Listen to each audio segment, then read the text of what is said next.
let's move it up a few years and go to someone that I have great admiration for. I believe that he was the human dynamo. He was a total professional. He was crazy, but he was a total professional. And I talk about Johnny O'Keefe. And you had a wonderful and long association with John. There's one particular time when you had picked John up from Melbourne. He'd arrived in Melbourne from Sydney, and he was out on a country tour, and you were heading, I think, towards Sale or down that way. And this was the days before mobile phones. And there was a song out by Carly Simon and Mr. Carly Simon, James Taylor, called Mockingbirds. And some of the radio stations were playing it. And John had already covered this song with Margaret McLaren. And he couldn't quite understand why Australian radio stations were playing the other version, the American import. Pick up the story from there. Well, he got off the plane at the old Essendon airport, not very happy, and we were heading to the Gippsland Lakes Hotel at Painesville.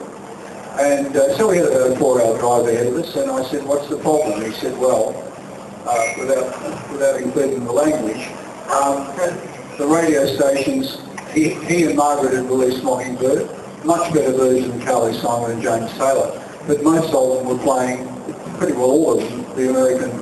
So we stopped at a bank, as Gary said, no mobile phones, so we stopped at a bank in Dandenong, and we got a lot of change, and we then stopped at probably 6 telephone boxes on the way up to Painesville, where he then spent 20 minutes ringing radio stations around Australia.